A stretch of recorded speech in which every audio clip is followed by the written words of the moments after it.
Hello friends, in this short video I will be explaining SOC reports and I will try to give a background and a context in which we can understand how SOC reports relate to the overall security governance program of a company. So before we start discussing SOC reports, we have to go a bit back and recap what we understand about the security governance program in the very first place. So, if in this time and age, if there is a company, then the company will be having a core business, and that core business will give rise to a team, a core team, which will basically govern the company's affairs. So we call this team as a corporate team, and they look after corporate governance. So this is the core team of corporate governance, right? Now, if this was like the age of industrial revolution, then the framework would have been very different. But now, since we are living in information age and everything is and has to be enabled with IT, so with corporate governance, there is a necessity of having a governance for IT. So we have information technology governance, right? So this is a second team, IT team, which basically look after information security governance. Let me try to proper square. Yep. Now what happens that these two teams are not in silos, they basically overlap with each other, right? So we have a corporate governance team who look after the corporate affair of the company, focuses on the main bread and butter of the company, main business. And we have IT governance, which focuses on all the related technology which enables the company to work. It is IT governance. Now, with the rise of IT governance, there was not a specific time and age when this a third team was conceived. It happened over the time, but we all know that we have something called security governance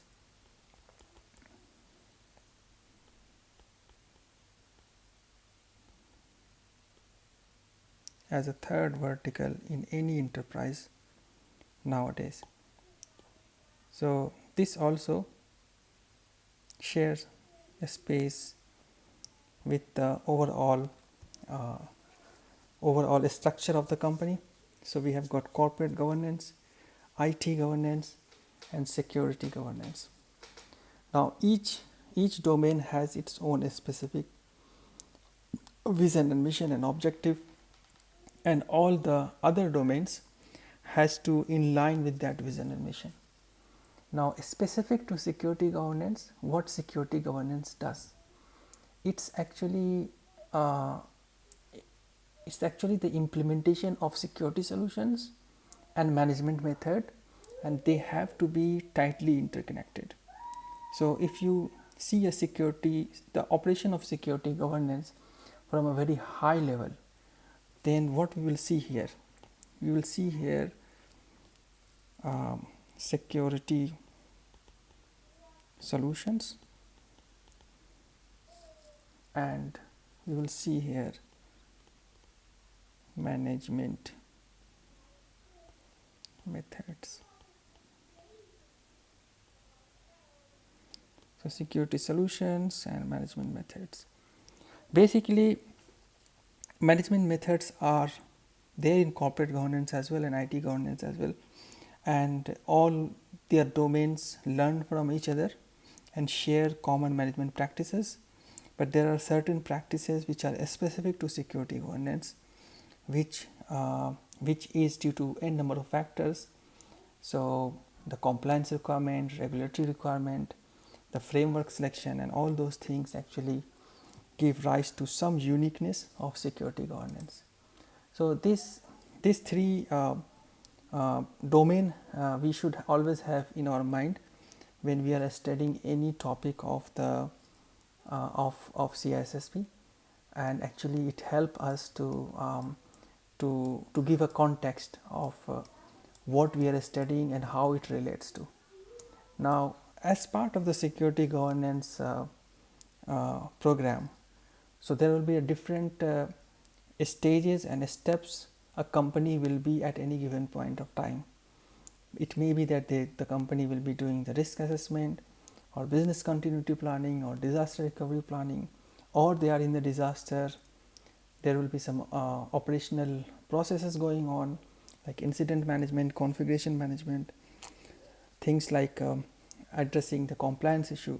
There will be a lot of things going on, but I am explaining this at a time when we call that the whole security governance program is running, it's business as usual, and now how we implement the assessment and testing methodology in the overall implemented infrastructure. So when we talk about SOC reports, so SOC reports are basically the result of a third party audit, right? But before we discuss the third party audit SOC reports, we should see how a security assessment program looks like. So in the security governance domain, we have got something called security assessment. You can say assessment here, security assessment and testing program. So once we implement everything, we have the operations team, we have the security team, compliance team, everyone is doing the business as usual work. There will be a team who will be doing security assessment and testing as part of the business as usual activity. So what it entails, so this program, so when we call program, it's understood that this is an agreed set of management practice and a set of people who will be doing assessment and testing. So this program always ring a bell of senior management approval, right? Now this security assessment program does three things. So either it does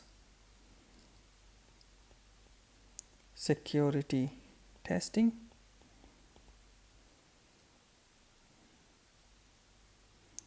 or security assessment,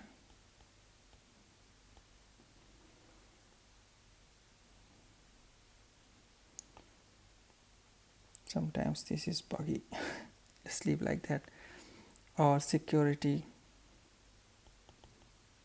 audit. So there are a small difference in between these three exercise. I will explain them. So when we say security testing, so security testing means that we are testing the implemented system for its security controls.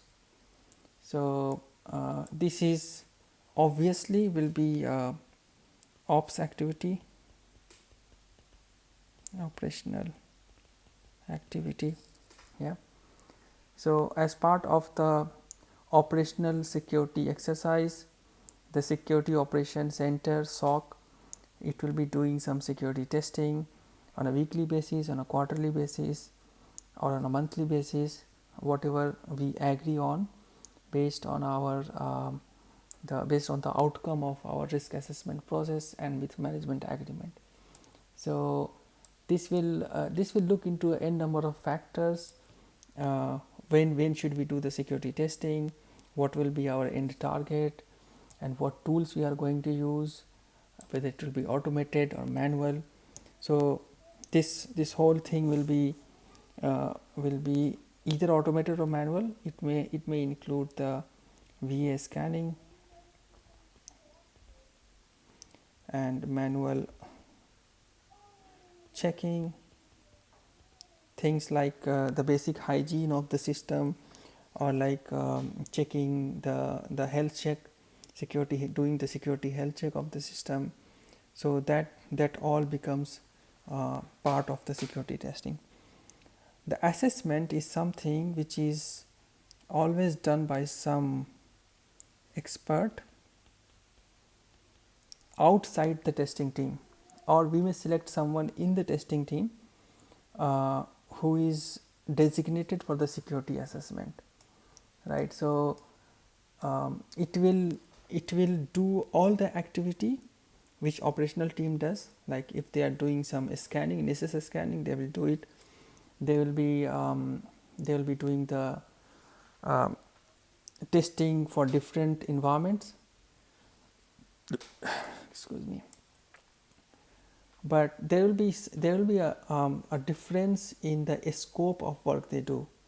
So operational team will be interested in doing activity which is process driven, and it's a mandate job, day in day out job.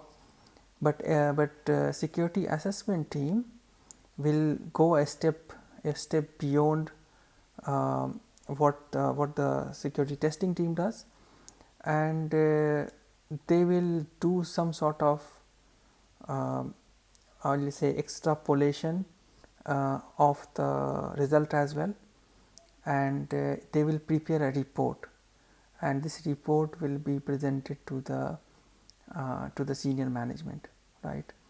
So the main outcome of the security assessment is a report which should be in a non-technical term, and it should give the recommendation to senior management about the overall risk of the system, how the current ops activity is effective, and whether it requires some sort of improvement or some sort of new controls or not. So these things will be part of the security assessment, right? So I will write down here that the end objective of this thing is an assessment report for senior management. Here the end objective is like business as usual, security due diligence exercise, and here it will be an assessment report. So when we'll do security assessment, this is something which management decides. Now coming to security audits, the audits will be we may go for basically two type of audits, internal or external.